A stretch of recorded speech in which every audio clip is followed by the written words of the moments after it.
Please join me for Ask the Good Doctor, live today and every Wednesday at 1 p.m. Eastern Standard Time, 12 noon Central Standard Time, and 10 a.m. Pacific Standard Time. Bring your questions. Welcome, welcome. Good afternoon. I'm Dr. LaJoyce Brookshire, and welcome to Ask the Good Doctor Live.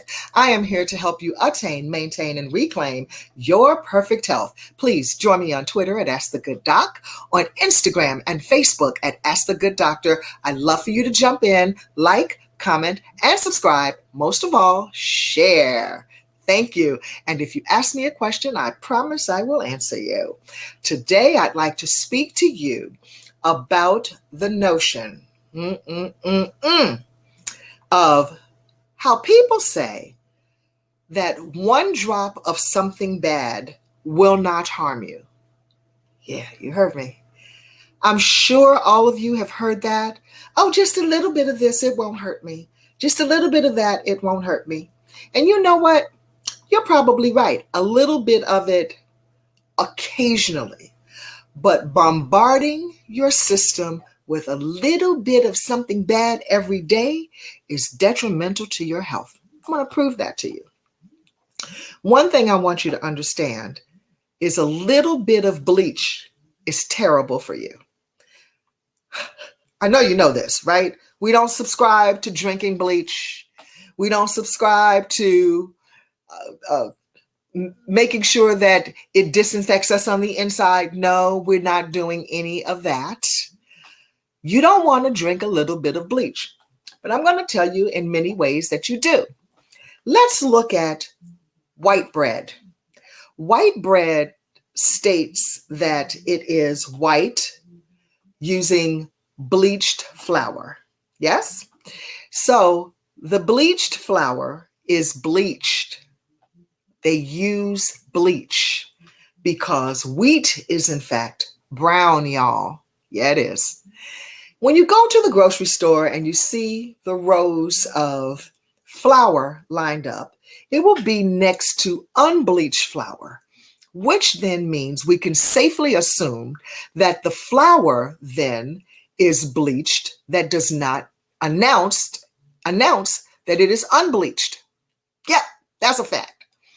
So the bleach is already in the bleached flour. It is already in the bread. It is already in a multitude of things. Additionally, your dishwashing liquid. Yes, if you go and look at the grocery store and you see, let's say, for instance, Palmolive. Sorry, Palmolive. If you see, for instance, Palmolive dishwashing liquid lined up, it says that there's a green one, there's a blue one, there's a yellow one, there's a red one, and there's a clear one. The clear one says without all the harmful additives. Yes? Which means that the rest of them have the harmful additives. So if you go through the trouble of purchasing lovely organic food, yet with every sip of your water that you're making sure you drink plenty of is in a glass that you've washed with a dishwashing liquid that contains bleach and formaldehyde and phthalates and ammonia.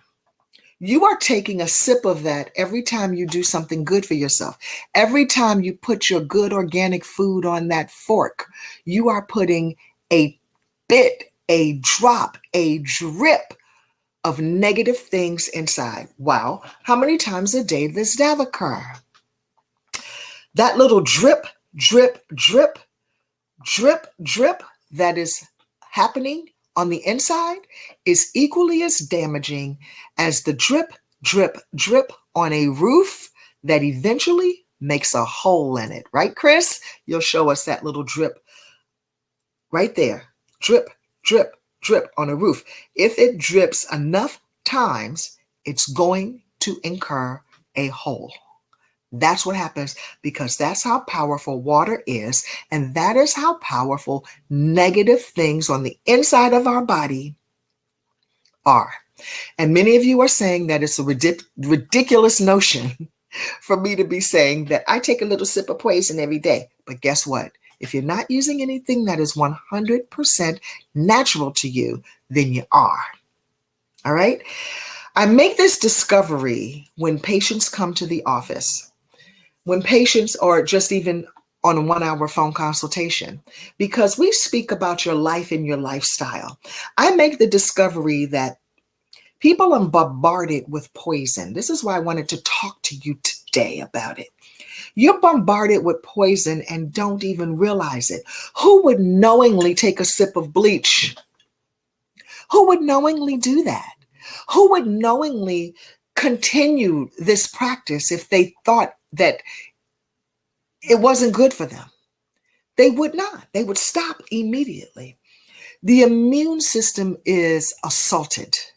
Our immune systems are assaulted. And then while a patient may not know what's wrong with them, they just got that little complaint, that little, I don't feel well, but my blood work says I'm good. And then when we analyze everything, start removing the bad things away from the diet, start feeling better. Voila. Start feeling better. This is what I want for you. It is my desire, my hope for you. I want you to see what the immune system is comprised of. We hear about it and see it so many times, but I want to break it down for you. Actually, JohnsHopkins.org can break it down like no one can. And they say the immune system protects your body from outside invaders. Absolutely. These include germs like bacteria, viruses, and fungi and toxins, and the immune system is made up of different organs, cells, proteins that all work together. And those organs of the body include, Chris, if you will just show us that picture of what the body includes. Number one are the adenoids. And the adenoids are the 2 glands located at the back of the nasal passage.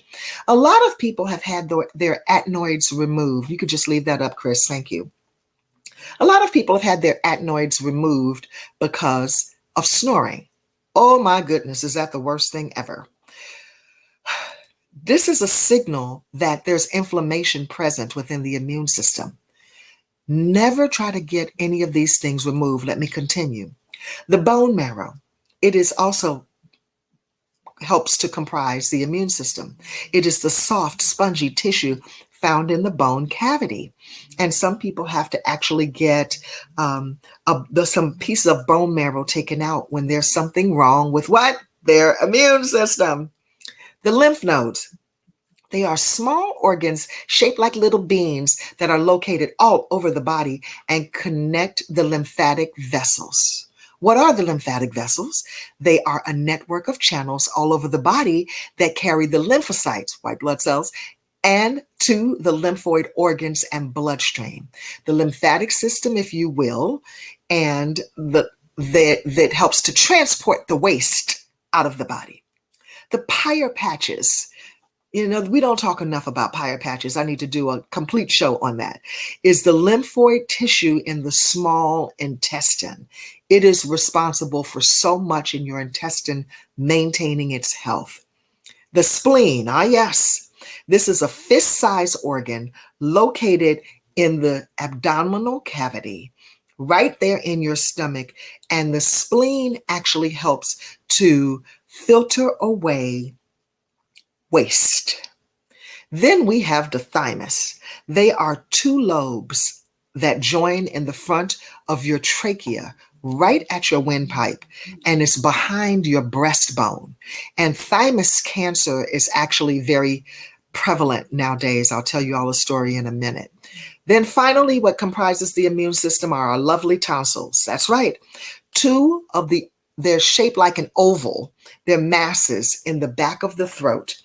And those tonsils help to filter out all of the bad things that come into our pathway, come into our mouth, and then help us to conjure up saliva so that we could spit it out. Thank you, Chris, for this diagram. Tonsils are very important. And then when kids are getting strep throat continuously, the tonsils are being removed to prevent the strep throat. But since they no longer have the tonsils to get strep throat, it doesn't mean that they can't get strep throat. Understand? Okay.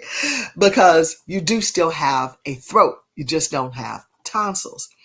They're the first line of defense. All right. To let us know that something is wrong before it gets down on the inside, down deep. Objective number 1, work to make sure that you keep every one of these body parts. If something is overactive, if one of these things is caused by a problem, it is an opportunity to make change, an opportunity for you to change. Just don't go run and have it taken out and have an operation so that you don't have the problem anymore. Because if you don't make change, what will happen is the reason why this organ is causing you a problem is just going to find someplace else to go, which is why many people have multiple organs removed. And it's not something that's being taught enough. If change is not made, the problem is going to find someplace else in the body to land, period. Okay. Here's the objective number 2. Make sure that you reduce the burden that's placed on the immune system. We're going to go to sleep. You're going to exercise. You're going to get fresh water every day, and you're going to get fresh air. How about that? Let's just start there. We're not even talking about what you're going to eat. Do those things, and your body will absolutely thank you. I want to show you something, though. I would like for you to take a look at this video with Dr. Tammara Williams as she explains why using healthier products are absolutely beneficial for us. Roll that tape, Chris. So, Dr. Tammara, what are some of the first things that we should be learning about, or we should be educated about, regarding toxicity in our beauty products? Well, I will tell you, at first, I didn't think twice about my my beauty regimen. Okay, so even when we had a scare, and I'll just tell the quick story again. My husband had a severe asthma attack that almost cost his life after cleaning the house. Now, when I was a kid, I thought I was going to die because I had to clean up all the time. But I did not know that you could literally die from cleaning your home. And that's what almost happened to him. So we did get rid of all the chemicals in our home. We did the chemical roundup. We got rid of all the bleach, the Dawn dish soap, like all the stuff that we use, the 409, the Windex, because we did not even know that all those chemicals were laden in those products. So we got rid of all of that. But it took me a little longer to realize just how toxic my makeup was. The bag that I carried around to make me beautiful, I did not understand that it could be a death sentence. So true. So a couple of things I wanted to show, and we can get into it later, but the transition for me was understanding that it only takes 26 seconds for things that we put on our skin to end up in our bloodstream. Our skin is the largest organ of our body. Yes. And so when you put something on your skin, it only takes a little bit to get into your bloodstream. So when I understood that, that's what made me look into my cosmetic bag and realize that our beauty laws are super old. So I have a little clip from Good Housekeeping that we can put up on the screen just to show you. And it says that our beauty laws, and it's a Good Housekeeping clip from 2016, okay? And so it says it's called The Ugly Side of Beauty. Ah. Okay. And so it goes on to say that there are 800 cosmetics ingredients that are cosmetics that are banned in Canada. Okay. So over 800 ingredients are banned or restricted. Over 15 ingredients are banned in Europe. But here in the United States, only 11 ingredients are banned. And somebody told me, so this was 2016, so this is a little bit dated, but somebody corrected me a few days ago and said, oh no, we're up to 50 now. There are 50 ingredients that are banned. Okay. Right. But our beauty laws are over 80 years old. But when we start to talk about, especially when we're talking about women's health and women's history month and things like that, this is a major issue that we need to bring up. Why is it that there is no governmental agency that is in charge of regulating what we put on our skin to make us beautiful? I love Dr. Tammara. Thank you, Dr. Tammara. Do yourself a favor. Commit to using the most healthy products that you can get your hands on. If you don't know where to get them, join me for a Zoom this Saturday, and I will help you get your hands on the best products that I find that are out there from the wellness store, the wellness company, and you won't regret it. So if you'd like to be a part of the Zoom to learn about how you can get your hands on some incredible healthy products for your home, just send me an email, drbrookshire@outlook.com. That's drbrookshire@outlook.com. So be prepared. Get ready for the next scourge that there is coming our way, because there's going to be something else down the pipe. Get your immune system in check now. It's never too late for you to start. You're not too old. You're not too young to start to get your immune system in check. That's all I have for you today. I'd like to thank my team, IW supervising producer, Christopher Green, technical producer, and DJ Indy, announcer. Remember to let your eyes shine, cut back on the wine, get good food fast, and go easy on the greasy. Until next time, I'm Dr. LaJoyce Brookshire, here to help you attain and maintain your perfect health. Let's do it again next week, okay? God bless you.